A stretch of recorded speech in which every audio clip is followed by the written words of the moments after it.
आज पहलगाम हमले पर पूरे 11 दिन हो चुके हैं, लेकिन भारत की ओर से पाकिस्तान पर अभी तक कोई भी सैन्य कार्रवाई क्यों नहीं हो रही? ये सवाल आपके मन में भी जरूर उठता होगा। तो आइए आज इसी को समझते हैं कि आखिर ऐसा क्यों हो रहा है, कोई कार्रवाई क्यों नहीं हो रही। इस भ्रम को भी समझना जरूरी है। बहुत से पाकिस्तानी सोशल मीडिया पर भारत को टीज कर रहे हैं कि भारत ने अभी तक कोई बदला क्यों नहीं लिया। वहीं कुछ भारतीय भी निराश होकर ये पूछते हैं कि हमारी एयरफोर्स, हमारी आर्मी और नेवी कोई रिएक्शन क्यों नहीं दिखा रही। दरअसल ये एक रणनीतिक चुप्पी है जिसमें पाकिस्तान को लगातार हाई अलर्ट पर रखा जा रहा है, बिना कोई सीधी कार्रवाई किए। इसे एक कहानी के जरिए समझिए।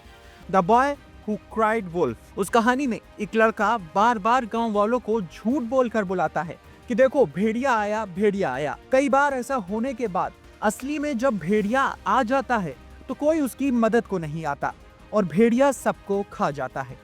ये रणनीति भारत अपनाए हुए है। भारत की ओर से बार बार एयरक्राफ्ट बॉर्डर के पास घुमाए जाते हैं, जिससे पाकिस्तान को हर बार अपनी सेना को स्क्रैम्बल करना पड़ता है, अलर्ट मोड पर आना पड़ता है। ये रणनीति पाकिस्तान की ताकत को धीरे धीरे खर्च कर रही है। इस रणनीति का एक और फायदा है, पाकिस्तान के पास संसाधनों की भारी कमी है।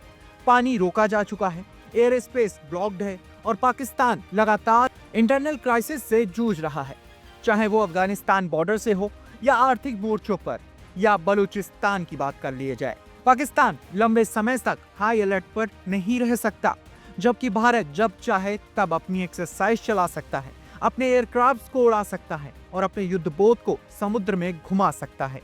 भारत के पास मैन पावर, फ्यूल और एम्यूनेशन की कमी नहीं है।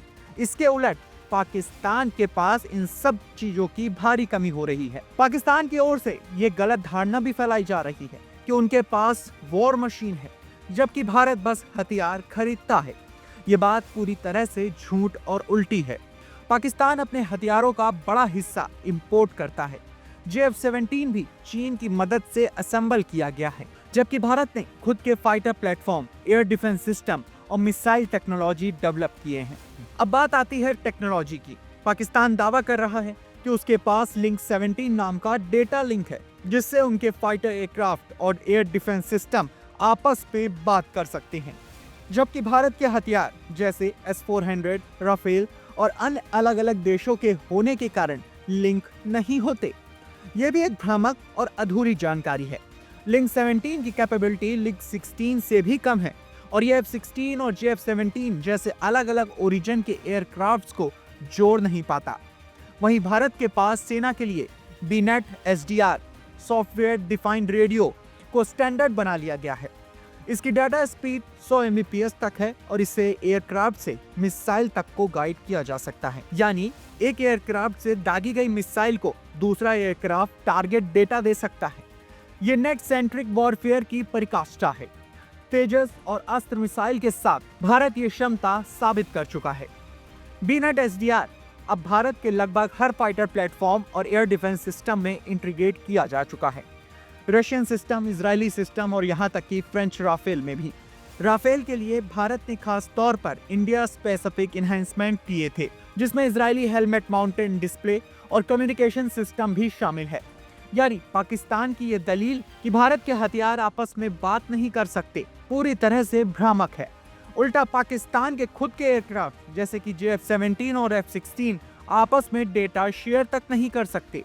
भारत की रणनीति जल्दबाजी की नहीं, बल्कि लॉन्ग टर्म थकावट और रणनीतिक बढ़त की है। युद्ध केवल गोलियां चलाने का नाम नहीं है, बल्कि मानसिक दबाव, संसाधनों की खपत और लंबे समय तक विरोधी को तनाव में रखने का भी खेल है। आज पाकिस्तान डरा हुआ है और यही सबसे बड़ी जीत है।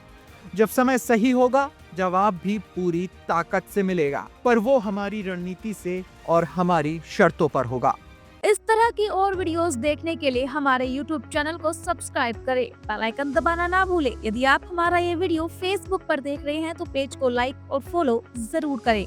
हमारे अन्य सोशल मीडिया पेजेस से भी जुड़े।